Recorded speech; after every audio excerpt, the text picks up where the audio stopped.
দ্বিতীয় বিয়েতে স্ত্রীর অনুমতি লাগবে না, হাইকোর্টের একটা রায় এসছে এবং তা নিয়ে সবাই কথা বলছে। শুধু একটা পয়েন্ট, সবচেয়ে জরুরি পয়েন্ট কেউ বলছে, বিশেষ করে এক শ্রেণীর পুরুষদের বহুবিবাহের প্রতি অতি আগ্রহ লক্ষ্য করা যায়। প্রশ্নবোধক চিহ্ন আসে।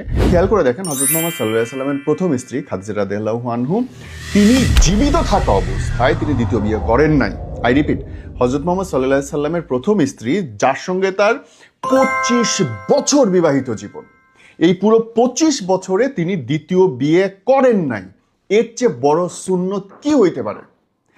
বিয়ে সম্পর্কিত এর চেয়ে বড় সুন্নত কি হইতে পারে আমারে বুঝান। যদি মহানবী সাল্লাল্লাহু আলাইহি সাল্লামের জীবন, যেটাকে আমরা মুসলিমরা আদর্শ বলে মনে করি এবং তার জীবন মানে আমাদের কাছে যে এটা সর্বোত্তম পন্থা, যদি সেইটা করতে হয় তাহলে আপনাকে এইটা করতে হবে বিয়ে সম্পর্কিত, যে আমার স্ত্রী বেঁচে থাকা অবস্থায় আমি অন্য কোনো বিয়ে করতে পারবো না। যখন খাদিজা রাদিয়াল্লাহু তাআলা আনহু মারা গেলেন 25 বছর পরে, তারপরেও তিনি হুট করে কিন্তু বিয়ে করেন নাই। তার ছোট ছোট বাচ্চা ছিল, বাচ্চাগুলো দেখার প্রয়োজন ছিল এবং তার নিজের দেখার প্রয়োজন ছিল। এই বাচ্চাদের মেনটেন করা, নিজের ভেঙে পড়ে, এবং তিনি যে কি পরিমাণে আহত হয়েছিলেন খাদিজা রাদিয়াল্লাহু তাআলা চলে যাওয়ার পরে। এবং তার আপনি খেয়াল করে দেখবেন বিভিন্ন হাদিসে পাওয়া যায় যে তিনি চলে যাওয়ার পরে তার বান্ধবীদের পর্যন্ত নবী করিম সাল্লাল্লাহু আলাইহি সাল্লাম উপহার পাঠাইতেন, দালিলিক প্রমাণের যে কি পরিমাণে শ্রদ্ধা করতেন তিনি তার স্ত্রীকে, ভালোবাসতেন, তার সবকিছুকে তিনি দেখে রাখতেন। তিনি একটা স্ত্রী থাকায়, প্রথম স্ত্রী থাকা অবস্থায় দ্বিতীয় বিয়ে তিনি করেন নাই।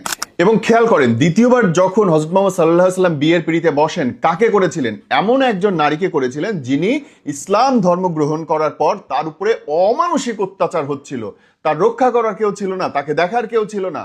এবং এরকম একটা মানুষকে তিনি আশ্রয় দিলেন, যার নাম হযরত সাউদা বিনতে জামা রাদিয়াল্লাহু তাআলা আনহু। এবং উদ্দেশ্য কি বলেন? উদ্দেশ্য ছিল তাকে আশ্রয় দেওয়া এবং নবীজির সন্তানদের দেখাশোনা করার উদ্দেশ্য ছিল, এবং তিনি ছিলেন একজন বয়স্ক নারী।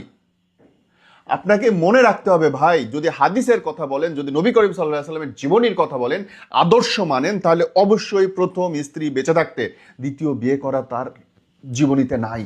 যদি আমার নবীর জীবনীতে না থাকে, আপনি এত লাফান কেন? হ্যাঁ, আপনি তার চেয়ে তো নিশ্চয়ই দুনিয়াতে কেন, সারা দুনিয়ার মানুষের তো তার চেয়ে বড় কেউ হইতে পারেন। এবং পরের বিয়েগুলো যদি খেয়াল করেন, প্রত্যেকটার পেছনে আল্লাহর হুকুমে নানাবিধ কারণ ছিল এবং কোনোটাই তিনি নিজের জন্য করেন নাই। তিনি বিয়ে করেছেন কখনো ইসলাম প্রচারের উদ্দেশ্যে, কখনো গোত্রগুলোর মধ্যে ঝগড়া মিটানোর উদ্দেশ্যে, কখনো তিনি অনেক রাজনৈতিক কারণে বিয়ে করেছেন এবং সেটা শুধুমাত্র আল্লাহর হুকুমে তিনি করেছেন। আর আমি আপনি হাদিস অল্প জেনে নিজের মতো করে বানিয়ে নিজের মতো করে ব্যবহার করবো, এটা ভাই উচিত না। এইটা উচিত না। আপনার একাধিক বিয়ে করতে ইচ্ছা হয়, করেন আপনি, সেটা আপনার একান্ত ইচ্ছা, কিন্তু আপনি ধর্মের দোহাই